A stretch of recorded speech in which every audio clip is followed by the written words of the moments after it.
Me toca presentar ahora al quinto entusiasta de la mañana y es nuestro pasaje al almuerzo. Así que Fernando, sin presiones, Fernando Baldi es graduado en agronomía en la Universidad de la República con una maestría y doctorado en genética y mejoramiento animal de la Universidad Estadual Paulista, que tiene un nombre que me cuesta pronunciar. Me ayudas vos con eso, ¿tá? Tiene un postdoctorado en técnicas genómicas aplicadas al mejoramiento genético animal y actualmente es profesor del Departamento de Zootecnia de la Facultad de Ciencias Agrarias y Veterinarias de la Universidad Estadual Paulista, campus. Decilo vos. De Yaboticabal. Eso. Muchísimas gracias y bienvenido. Bueno, buenos días a todos. Primero quería agradecer a Graciela, ¿no?, por la invitación. Yo creo que esa ha sido una oportunidad, primero muy buena para ver viejos amigos, viejos colegas. Yo creo que soy lo más rico, ¿no?, intercambiar experiencias. Y después compartir con ustedes un poco de la información que se ha generado, digamos, en Brasil en términos de evaluación genética. Yo cuando recibí la invitación de Graciela, yo dije, bueno, yo hoy les muestro el número de vacas Nelore, va a hablar de razas cebuinas, me van a, digamos, no, puede ser que no caiga muy bien, pero la idea, digamos, de esta charla es mostrarles las tecnologías, porque cuando pensamos desde el punto de vista de los sistemas de producción y los problemas que los productores enfrentan, tanto los productores que venden genética, que hacen selección, así como los productores que compran genética, yo creo que muchos de los problemas y preguntas que son hechas básicamente son las mismas.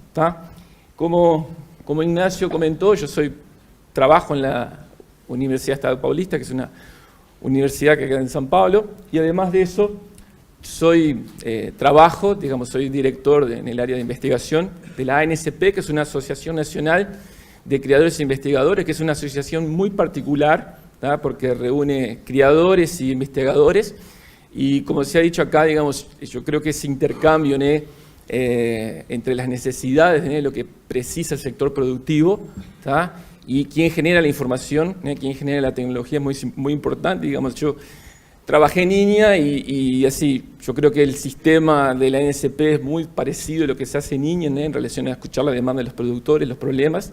Entonces, así como profesor y investigador, digamos, nosotros también estamos muy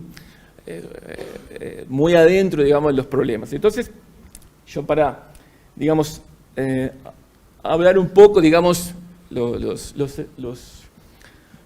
mis colegas que hablaron antes, digamos, resaltaron un poco la importancia de la nutrición y la genética, y yo creo que nutrición y genética son, digamos, no es por desmerecer los otros componentes de la producción animal, de reproducción, en el caso de reproducción y sanidad, pero yo creo que genética y nutrición son dos herramientas fundamentales que deben andar juntos, con una cierta sinergia. Y debemos recordar que en el caso de la nutrición, generalmente la nutrición es el insumo más caro en un sistema de producción, y generalmente la nutrición generalmente envuelve todas decisiones que son en el corto plazo. A diferencia de la genética, que cuando incluimos genética, decimos genética, bueno, pasa por la elección de la raza, el biotipo productivo y sobre todo la selección dentro de raza. Generalmente, digamos, es el insumo, por más, muchas veces es el insumo más barato, porque generalmente la decisión es, bueno, del toro que voy a utilizar o diferencia del precio del semen, y generalmente por el hecho de ser el insumo más barato, y eso allá en Brasil pasa lo mismo, que los criadores comerciales no le dan mucha bolilla al tema de la decisión genética y un diferencial que tiene en relación a la nutrición, que una tomada de decisión equivocada en relación al toro que voy a utilizar, digamos, el impacto que tiene eso en el sistema de producción y sobre todo cuando pensamos por ejemplo, en el toro que voy a utilizar para generar los reemplazos de mi rebaño, generalmente eso tiene un efecto a largo plazo muy grande. O sea, pensar en una hembra, una vaca que va a producir por 5, 6 o 7 más años, digamos, el impacto que eso tiene, sea la decisión positiva o negativa, digamos, el impacto es muy grande. Entonces, una otra cuestión digamos, para repasar y recordar un poco, digamos, los conceptos, hasta en el caso de estudiantes que están participando, que cuando pensamos, digamos, bueno, en las características que son importantes o que tanto el seleccionador, que hace la selección de los toros, como el comprador de esos toros, digamos, muchas veces, dependiendo del sistema de producción, lo que nos interesa, seleccionar las características que tenemos que dar prioridad son un poco diferentes.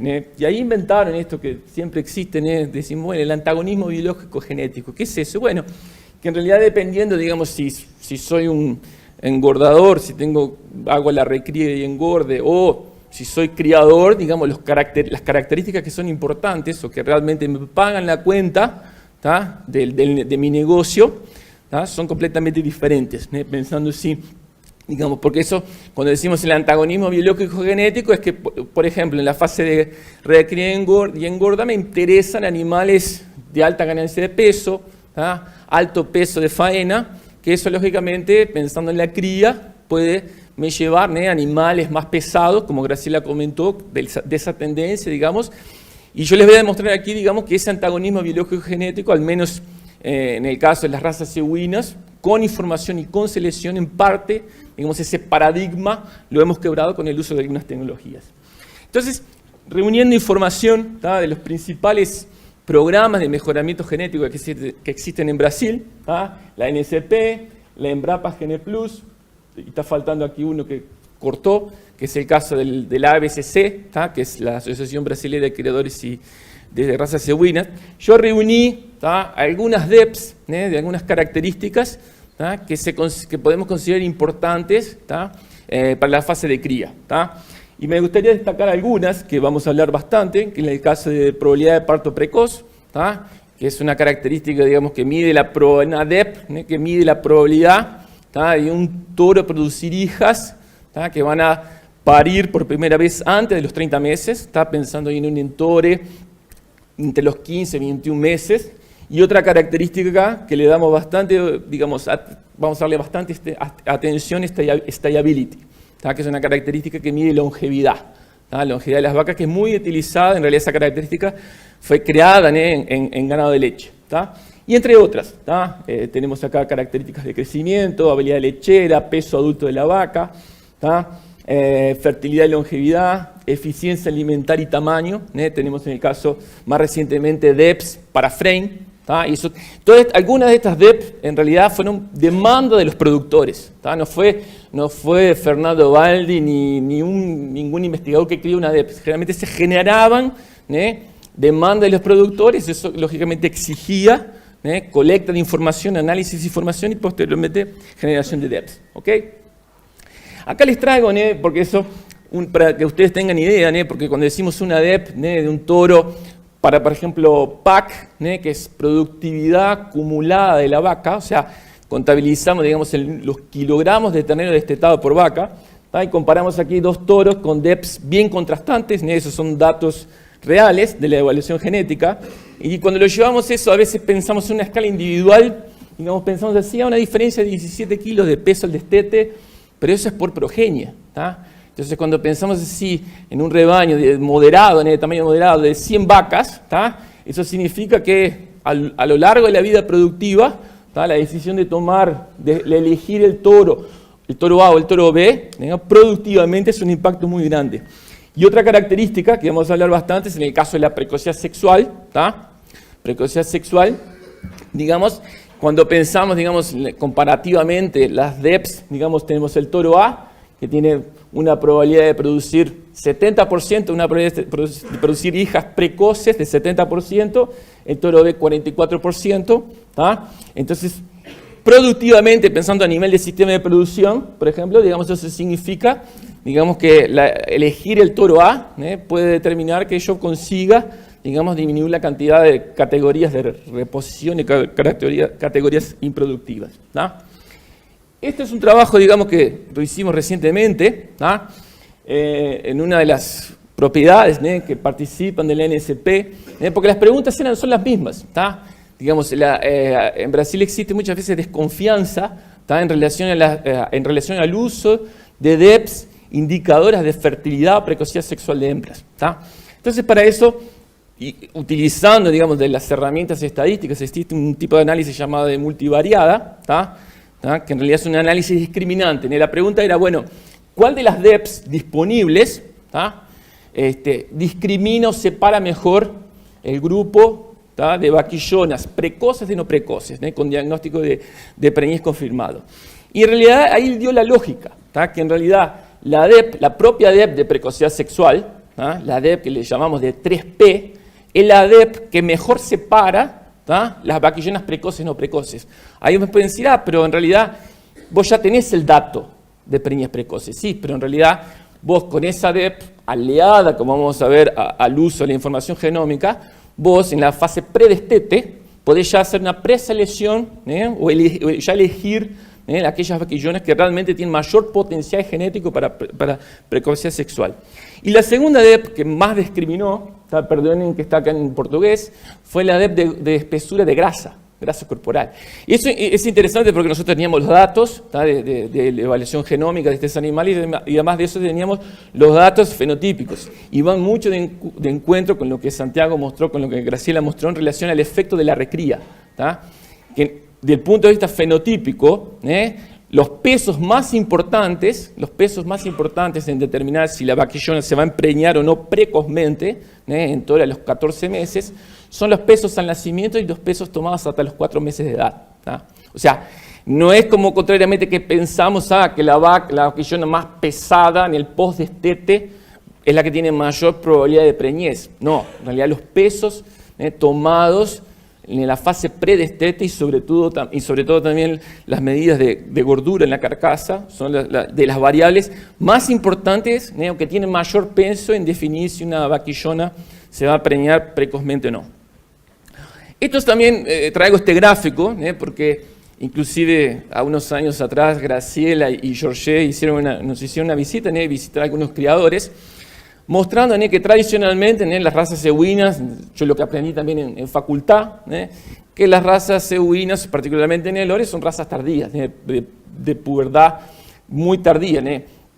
Esto es un gráfico, acá en las barras en azules tenemos el porcentaje de preñez de las vaquillonas precoces, y el programa, porque en realidad para vos mejorar una característica, el primer paso es medir, entonces el inicio de desafíos comenzó cuando los productores comenzaron a hacer entore precoz, identificar las hembras que genéticamente tienen mayor predisposición para entorar más temprano. Entonces vean que antes de 2009 los índices de preñez de vaquillonas precoces en esos primeros desafíos eran muy bajos. Realmente el Nelore se conocen, las razas equinas son razas de pubertad muy tardía. Pero lo importante es que cuando comenzó a medirse, cuando empezó, los criadores a realizar ese tipo de desafíos, acá en rojo tenemos la evolución genética de esa característica. Vean que los índices de preñez comenzaron a mejorar y hubo también una respuesta genética. Y acá en 2013, 2014, cuando comenzó la genómica, a realizar evaluación genómica, y eso vamos a ver que la genómica trajo un impulso muy grande, sobre todo para las características que importan en la fase de cría, sobre todo como precocidad sexual y longevidad de las vacas. Otra característica nosotros tenemos bastantes números en relación a, cuál es el impacto que tiene, cuando vos comparás dos toros, sobre todo una característica que le llamamos que es muy tardía, que es stayability, que es una característica muy compleja porque no apenas stayability se define, como la probabilidad de una vaca producir 3 terneros hasta los 6 años de edad. Entonces no es simplemente una característica de si la vaca está o no está, o si ella consiguió producir 3 terneros. En realidad es una característica que envuelve, muchas otras características, como en el caso de reproducción, anestro posparto, producción de leche, adaptación. Y acá nosotros separamos, los toros en la base pública. La base pública son toros que tienen una evaluación genómica libre, pública, para todo el mundo. Los toros, que son negativos para esa característica y los positivos. Y después evaluamos, en realidad podemos ver, ¿será que estas DEP funcionan realmente? ¿Será que realmente cuando yo separo los toros que teóricamente por su evaluación genómica van a producir hijas más productivas y más longevas? Y en realidad vimos que prácticamente el porcentaje de vacas con mayor longevidad se duplicaba en el caso de vacas que eran progenies de toros con buena evaluación para stability. Esto también traigo, digamos, para no aburrirlos con las razas equinas. Esto es un slide, una presentación de Juanil Pereira, que son los responsables por la evaluación de Montana en Brasil, para mostrar que las vacas que son stay young, que son vacas que por la definición hasta los 6 años producieron 3 terneros, además de esas vacas, digamos, conseguir producir mayor número de terneros, consiguen destetar terneros 20 kilos más pesados. O sea, la vaca que tiene mayor capacidad para permanecer en el rebaño, no solamente produce más terneros, sino que también produce terneros más pesados. Estos pesos acá al destete, lógicamente, están ajustados o corregidos para el efecto de año, el efecto de estación de aparición, sexo, etc. Entonces, digamos, yo traje esa característica stay porque en realidad vamos a ver que es una característica desde el punto de vista económico muy, muy importante. Este es un otro dato que es así, lo traje, porque son datos de la evaluación genética, porque en Brasil, digamos, los programas de ganado, que hacen evaluación de ganado registrado, también hacen, en algunos casos, evaluación genética de ganado comercial. O sea, vacas comerciales, que son vacas puras, vamos a decir puras en ese sentido, que no tienen registro, pero que tienen información. Y en ese sentido, esta es la agropecuaria JBJ, digamos, es el brazo derecho de la JBS, que ellos tienen más de 40.000 vacas, ellos encierran más de 100.000 terneros F1, sobre todo para hacer carne premium, y ellos entendieron la importancia que tiene la genética, no solamente para la calidad de carne, sino también para la fase de cría. En este sentido, ellos encerran con 30.000 vacas en la NSP, y ahí hicimos un diagnóstico, digamos, para mostrar para los criadores comerciales la importancia de tener una buena vaca desde el punto de vista genético. Entonces, de 1.610 vacas genotipadas, o sea, que tenían genótipo, que eso lógicamente me da mayor confiabilidad y mayor precisión en la separación de los grupos, yo separé, digamos, y vacas que son cruzadas con toros angus americanos, que son toros de alto marmoreo, importados de Estados Unidos.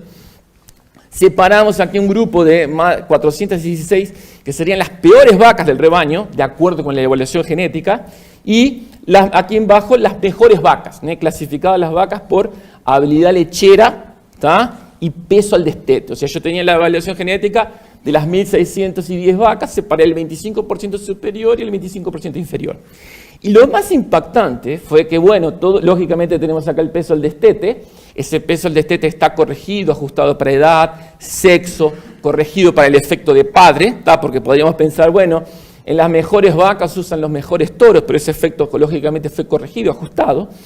Pero lo más importante, que es una diferencia gritante, que hasta la propia JBJ se asustaron, es la diferencia que tiene en usar una buena vaca evaluada básicamente para características tan simples como habilidad lechera y peso al destete. Son vacas, todas las vacas están en el mismo sistema de producción, en el mismo manejo, pero tenemos una diferencia de prácticamente 120 kilos de peso al destete. Estos son terneros F1, estas serían en ese rebaño las vacas lo que llamamos las vacas ladronas, porque en realidad son vacas que, si miramos el peso al destete medio de un animal cruzado, yo creo que sería más o menos lo que hemos visto en la literatura, y simplemente por el hecho de seleccionar, utilizar toros con evaluación genética comprobada, hacer el genotipado de esas vacas para simplemente mejorar características, que yo les llamo así las características tradicionales, tenemos un aumento de prácticamente 120 kilos de peso al destete. O sea, todas las vacas están dentro del mismo rebaño, eso que la diferencia que tenemos es muy importante. Y esto que es muy interesante porque estos animales son destetados, van para una recría y posteriormente son faenados con 18 o 20 meses de edad y con 600 kilos de peso. Y lógicamente esos van todo para carne premium o carne de restaurante. Entonces, así, el impacto, muchas veces, el impacto que tiene la genética, generalmente es un impacto que lo subestimamos mucho. Hay otra pregunta, que eso existe, yo sé que existe acá, ¿tá? Que en Brasil también existe, es en el sentido de cómo, digamos, la selección, ¿tá? Para las características tradicionales como crecimiento, cómo influye sobre esas características que son consideradas importantes para la fase de cría, ¿tá? Entonces, a través de varios trabajos que hemos hecho, digamos, hemos detectado que la selección para peso, ¿tá?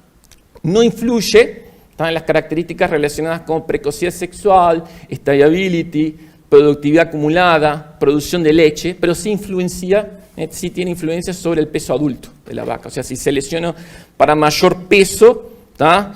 Al destete o peso al año, eso lógicamente voy a estar seleccionando el impacto que tiene en aumentar el peso adulto de la vaca, ¿tá?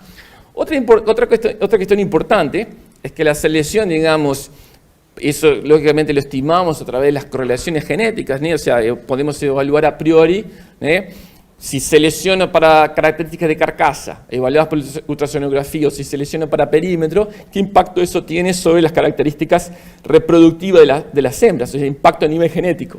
Y existe una relación favorable, ¿tá? O sea, seleccionando para aumentar la espesura de grasa y sobre todo seleccionando para aumentar el perímetro escrotal, eso tiene un impacto favorable en las características reproductivas de las hembras, ¿tá? Más recientemente eso se incorporó también en varios programas, la característica de eficiencia alimentar, RFI, Residual Feed Intake, y esa característica, y eso es consistente, digamos, las correlaciones o relaciones que existen con las características que me interesan en la fase de cría, con las DEPs que yo les mostré, prácticamente las correlaciones son muy bajas. O sea, la selección o uso de esa herramienta, de esa nueva DEP, para seleccionar, digamos, animales más eficientes, o como vamos a ver que son animales que tienen menores exigencia nutricional, ¿tá? Y que eso es muy importante para la cría, porque eso mucho se discute en Brasil en relación al uso de la eficiencia alimentar, ¿tá? Con una característica pensando en el corral, en el confinamiento, ¿tá? Pero Residual Feed Intake es una característica que generalmente los animales que tienen un Residual Feed Intake favorable comen menos. Acaban comiendo menos. O sea, le bajamos una forma, digamos, de bajar exigencia nutricional sin afectar los componentes reproductivos, que es lo más importante, ¿tá? Y que para mí que muchos criadores han entendido esto, que la selección para precocidad sexual, generalmente las hembras que son desafiadas, que son más precoces en la primera monta, ellas tienen gran probabilidad de permanecer de destetar 3 terneros hasta los 6 años de edad, ¿tá? O sea, el hecho de la vaca, la vaquillona tener mayor potencial genético para empreñar más temprano no es apenas la primera monta, ¿tá? La que empreña más temprano, pare más temprano, tiene más tiempo para recuperarse y lógicamente, ¿tá? Tiene menor probabilidad de salir, y eso tiene un componente genético muy importante, ¿tá? Eso está porque nosotros hemos visto en las evaluaciones genéticas, digamos, que los mejores toros para precocidad sexual de hembra son también los mejores toros para estallability, ¿tá? A no ser que el toro sea muy positivo para vía lechera. Y eso, como todos sabemos, existe un antagonismo que no es solamente biológico, como Graciela comentó, que una vaca que produce más leche tiene mayor exigencia nutricional y eso acaba, digamos, comprometiendo reproducción, sino que también existe un componente genético que está afectando, ¿tá? En relación a ¿cómo estamos? 5 minutos. Está. En relación a los problemas de la selección para características reproductivas, ¿tá? Sobre todo en hembras, todos sabemos de los problemas de baja heredabilidad, ¿tá? Los problemas de falta de registros, ¿tá? Que esto es todo un problema, y que eso lógicamente muchas veces, digamos, el creador sabe la importancia de esas características, más generalmente los programas de mejoramiento no tenemos disponibilidad de información fenotípica. Solo que para eso, digamos, recientemente tenemos, gracias a la ayuda de la información genómica, ¿tá? Y gracias a la genómica, las características que más responden en términos de aumento de precisión y de mejorar la confiabilidad de la evaluación genómica de los toros jóvenes es la genómica y son las características reproductivas, particularmente precocidad sexual de hembra, estallability y productividad de las vacas, ¿tá? O sea, la genómica, y para eso yo traigo acá datos de una propiedad, la Vera Alborada, mostrando aquí la evolución genética de peso al destete, y ven acá cuando comenzó la evaluación genómica, vean cómo la tendencia genética de peso al destete aumentó, ¿tá? Y en el caso de la característica stay, ¿tá? vean cómo veníamos en una evolución y cuando comenzaron las evaluaciones genómicas, la evolución genética de esa característica aumentó. ¿Por qué? Básicamente por el aumento de la acuaracia, más principalmente por el uso de toros jóvenes. Toros jóvenes genotipados y evaluados para esa característica. En relación, digamos, que eso también es otro tema que se discute aquí en relación a, sobre todo, que es una herramienta muy importante para el comprador de genética, que es el uso de los índices de selección. Acá yo traje los principales índices de selección de los 3 principales programas de evaluación genética de ganado registrado. Y ustedes pueden ver que estos índices de selección básicamente son índices para ciclo completo a pasto, pero una cuestión en particular es que todos ellos incluyen características reproductivas, DEPs para características reproductivas de hembras, stability, productividad, habilidad lechera, precocidad sexual de hembras, precocidad sexual de machos. Ahora, si bien tenemos esos índices, digamos, si pensamos así, bueno, el creador está muy bien, con bastantes herramientas, tenemos evaluación genómica, tenemos índices, eso hemos detectado un problema, que yo siempre lo que digo, lo comento en las charlas, es que si ustedes tuvieran el mismo cariño que tienen para seleccionar toros, si tuvieran el mismo cariño para seleccionar hembras, las cosas serían un poco diferentes. Aquí tenemos datos también datos de una propiedad, que acá tenemos la evolución genética para stability de los animales nacidos, y acá a la derecha tenemos la evolución genética de las vacas activas. Entonces estos dos números aquí indican, digamos, la evolución, la ganancia genética por año. Entonces lo que está pasando, y esto no solamente con steak, cuando miramos habilidad lechera también, es que el ritmo que mejoramos la población, los animales que nacen a cada zafra, no es el mismo ritmo que mejoramos los vientres activos, las futuras madres de toros. Y eso es un problema que en parte lo intentamos resolver este año. Lanzamos índices de selección específicos, índices de selección económicos específicos para sistemas de producción. Y ahí, lógicamente, traje el índice de cría. Este MGT significa mérito genético total para cría. Después tenemos índices acá para sistemas de recría engorda con diferente nivel de intensificación o si hacen alguna bonificación por gordura o por peso. Pero en el caso del índice de cría, vea que la característica que tiene mayor ponderación genético-económica es es stability. Y eso va mucho de encuentro con lo que cuando vemos los índices, por ejemplo, en ganado de leche, que generalmente esa característica es la característica, digamos, que tiene mayor impacto económico en el sistema de producción, el sistema de producción de cría. La segunda característica es precocidad sexual y peso al destete solamente entra con 25%. Yo hice un ejercicio, quedó medio chiquito acá, un ejercicio así a propósito, porque acá tenemos en amarillo el percentil de MGTE, que ese MGT es un índice, es decir, si vos correlacionás el percentil de MGT con el valor de la dosis de semen, la correlación es prácticamente 1. O sea, el valor de compra de un reproductor está muy en función del mérito genético total de ese animal.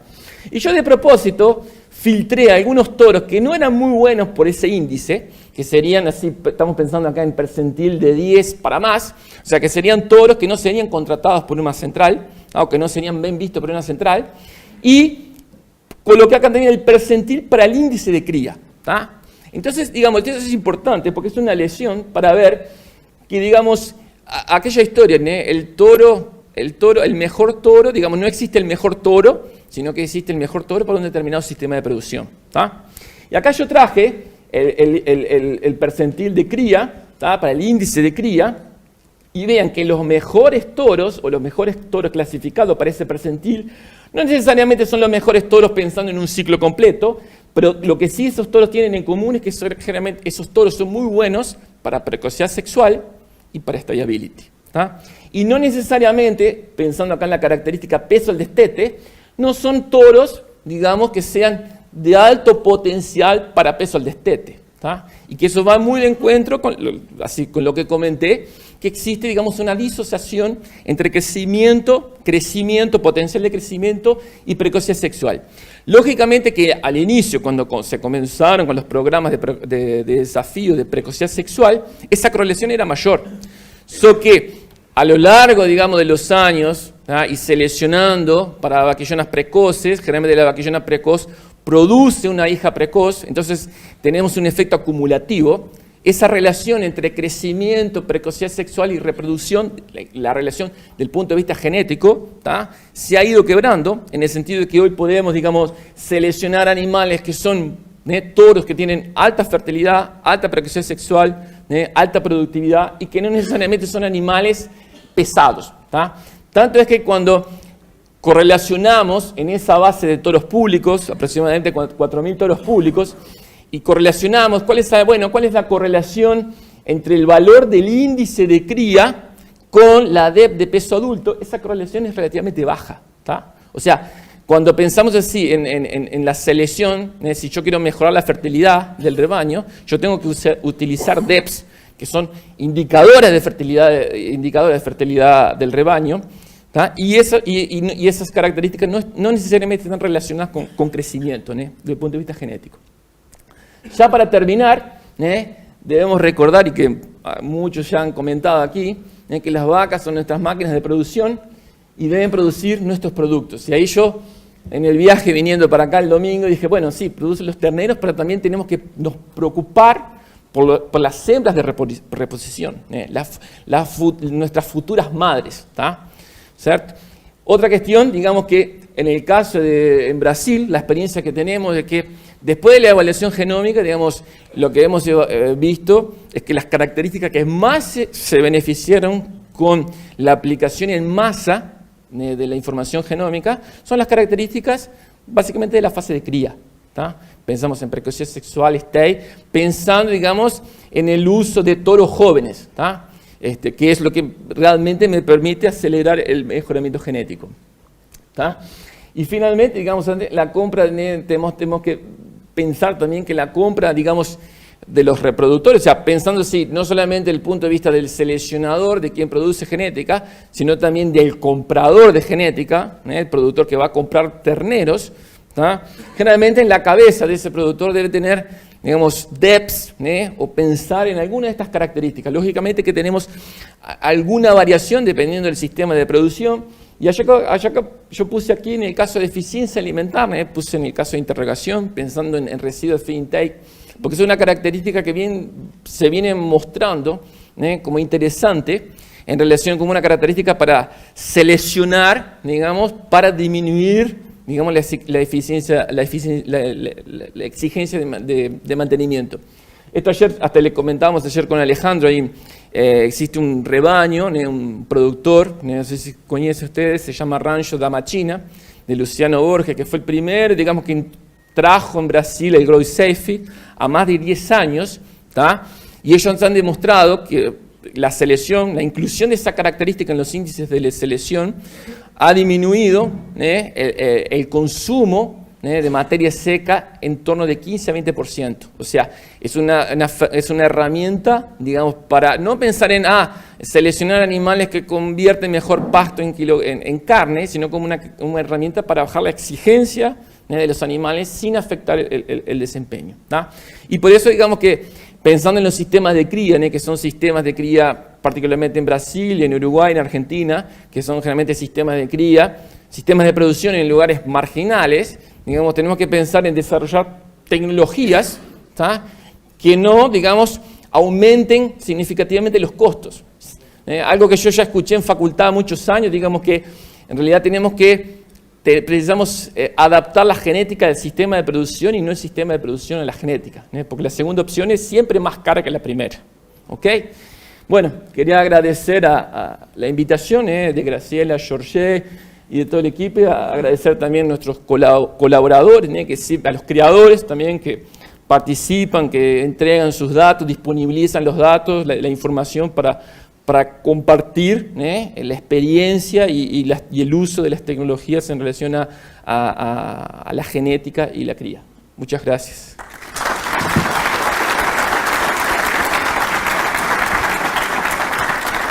Bueno, muchísimas gracias, Fernando. Tenemos tiempo para algunas preguntas. ¿Sí? Ya te acercan el micrófono. Gracias, Carlos. ¿Qué tal, Fernando? Te felicito por la presentación.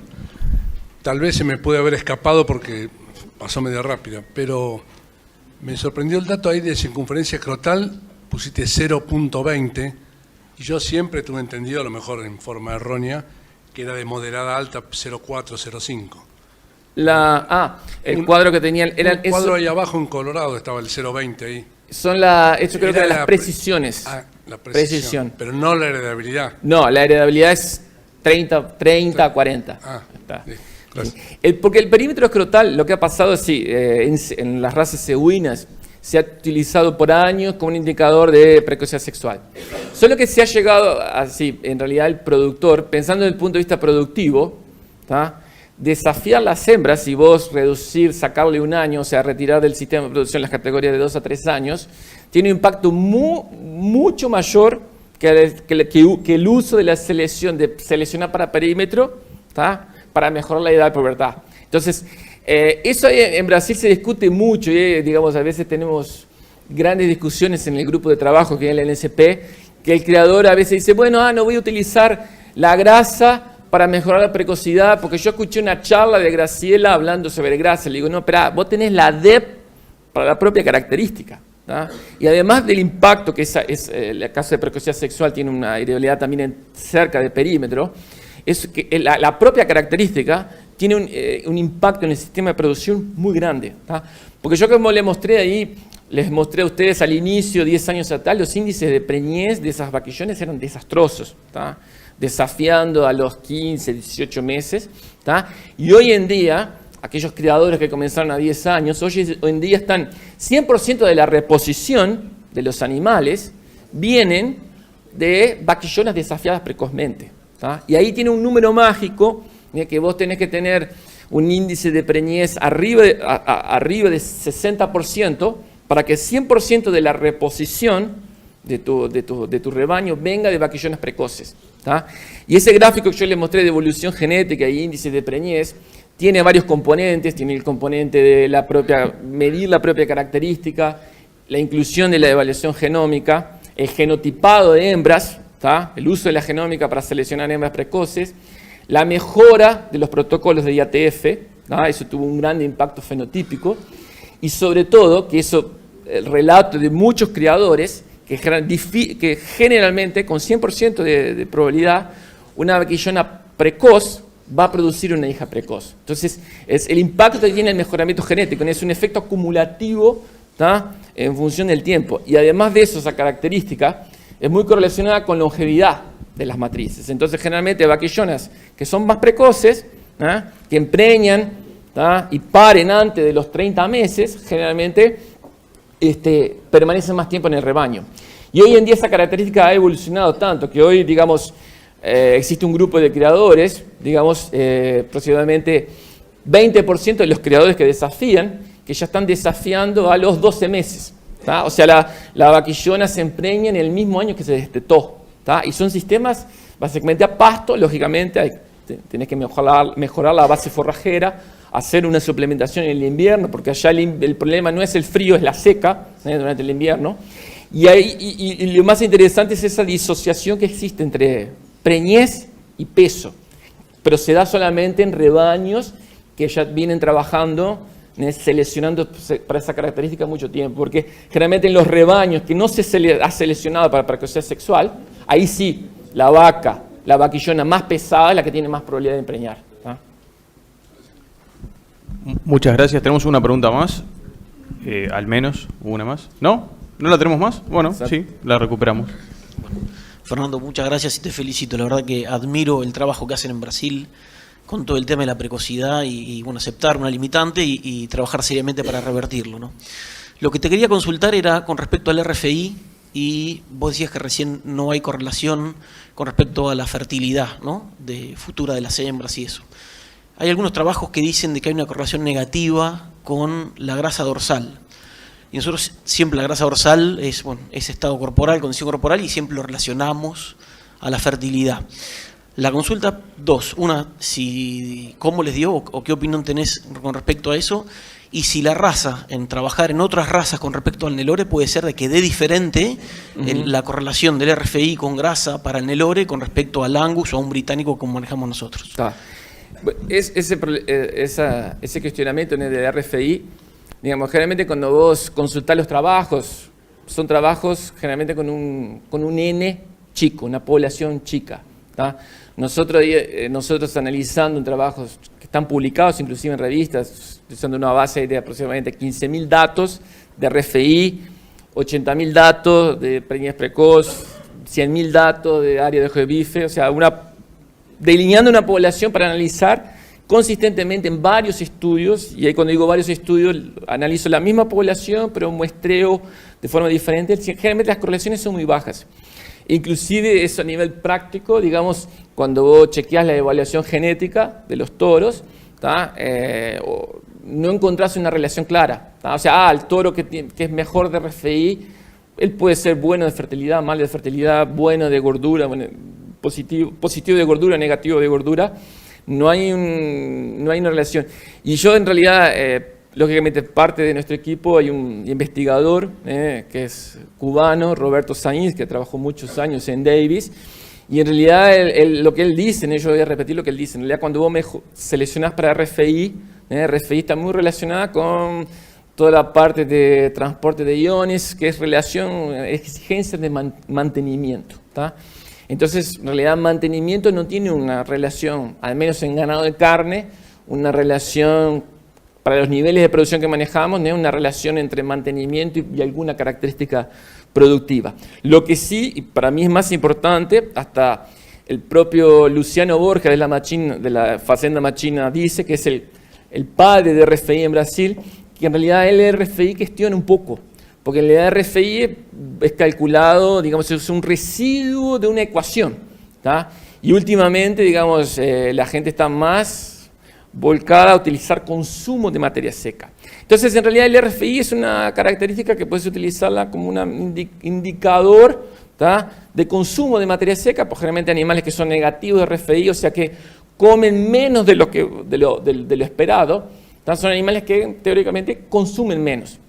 Y eso hasta el otro día, en un día en viaje en avión, conversando con Luciano, me decía, bueno, RFI es una característica así interesante porque cuando vos pensás así en un criador que está en una región muy marginal, yo estoy pensando así, región de campo de arena, baja productividad, no tenés cómo, digamos, mejorar el sistema de producción, o tenés, digamos, mucha limitación en relación a la compra de toros, una característica, antes de que fertilidad, antes que stay, es RFI.